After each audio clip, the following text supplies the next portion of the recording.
Howdy y'all, welcome back. First of all, I wanted to say thank you to everyone who left comments and viewed my last video.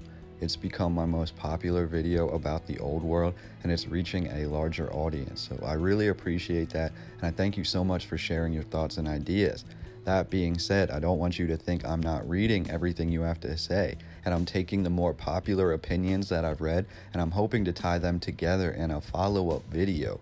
But in the meantime, I wanted to present another old world sort of structure with you, and this one won't be as old as many of the others, at least according to the current narrative. However, this is a really interesting building that I thought we needed to discuss. Now, this is the Ryugyong Hotel in Pyongyang, North Korea, and Pyongyang is the capital of North Korea. Now, the Ryugyong Hotel is 105 stories tall. It is also 330 meters or 1,080 feet tall, and it's a pyramid-shaped skyscraper, and they call it the 105 building. They say they call it that because of the 105 floors that it contains. However, this building is also known as North Korea's Tower of Doom, and we're going to get into the current narrative about it, as well as discussing some of the more interesting facts surrounding this building.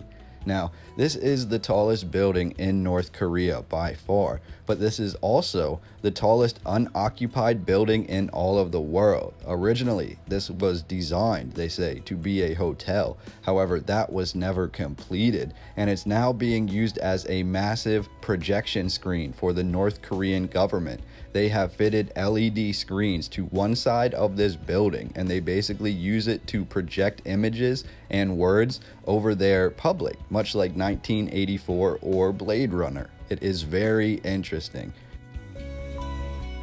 Something I couldn't help but notice is how the entire city of Pyongyang really appears to take its shape and develop around this tower. Or the whole landscape is basically developed around this tower. In the oldest photographs, the land appears barren, and we'll take a look at that soon, but now it's fully developed. Now, they also say that this tower began in 1987. So this is not an old world construction. However, we're going to look at some of the photographs of this tower from 1987, and there'll be a lot of anomalies that we're going to talk about.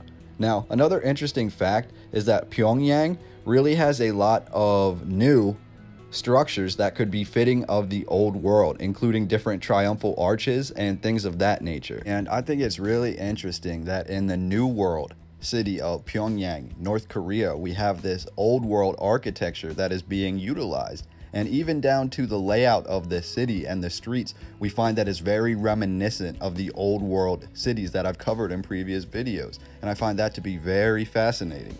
And I just wonder if there's something to that.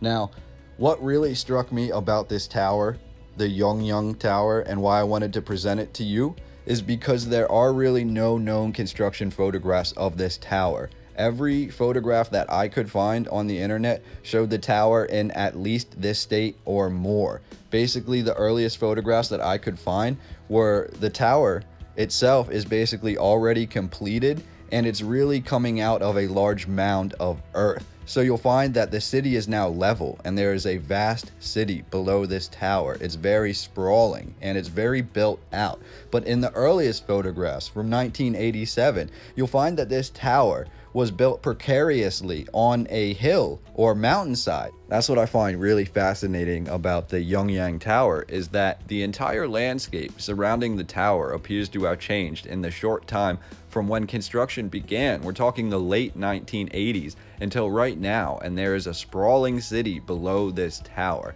and it just seems really inefficient to me to build a tower on a hill or mountainside like this. It seems like it would be a lot more difficult than building it on leveled land, basically erecting this tower and then clearing away the mountain or the hillside after you're done. It just doesn't make a lot of sense to me, and I'm not in construction, so does that make sense to anybody else out there? According to the current narrative, this construction began in 1987, but it was halted in 1992 when North Korea entered an economic crisis. And this happened after the Soviet Union dissolved. So we've talked a lot about Russia and the Soviet Union and their possible connections to the old world and the land of Tartary that once stretched over much of Russia. So it's interesting to note that they have some sort of deep connection to this Ryugyong Hotel in North Korea. Now, they say this construction remained unchanged from 1992 until 2008, and that is when construction resumed. And it really just makes me wonder how influential the USSR or Russia really was on the construction and founding of this hotel.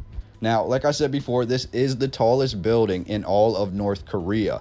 And one interesting fact that they have about this building is that they say it has a truncated cone on the top that is 130 feet wide, and it rises for 14 floors. 8 of these floors rotate and 6 of these floors are static, and they all reach towards the apex. So I found it to be really interesting. Just looking at the oldest photographs of this hotel, it's really hard to explain how they constructed this. I'm not saying that it is impossible, because obviously it stands before us, but to have no construction photographs before this one, and then to see this massive, and I mean massive, hotel pyramid jutting out of this mountainside, and then to look at the hotel now and to see that the land around it is completely flat and it's completely finished, it's just really interesting to compare and contrast the dichotomy between these two different photographs. So I'm gonna leave it there for right now.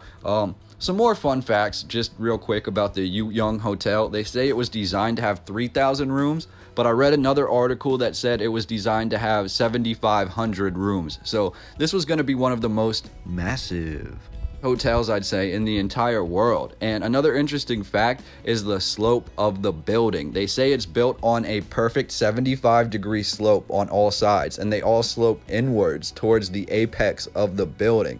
So it definitely lends itself to this old world construction, or this very awkward, unexplainable construction. And noting the fact that we have no construction photographs, I just thought this was really interesting, and I wanted to share it with you. Basically, we have this massive unoccupied hotel that's now being used to basically send advertisements and messages to the people of North Korea. But back in the 80s and back in the 90s, this was going to be one of the most massive hotels and one of the most massive projects that North Korea or the USSR ever completed. So I just thought that was really interesting. I don't know if anybody else had ever heard about this hotel, but like I said, this is a request video, so I'm looking for construction photographs of this hotel, and I'm looking for ones before it stood as this massive pyramid shape. I want ones when basically it was at its lowest levels. So if you can find those, leave the links down below. I'd really appreciate it, and I thank you so much for being here. I thank you for sharing this channel, and I thank you for helping me to grow. So I will see you very soon on the next one, and I look forward to talking with you.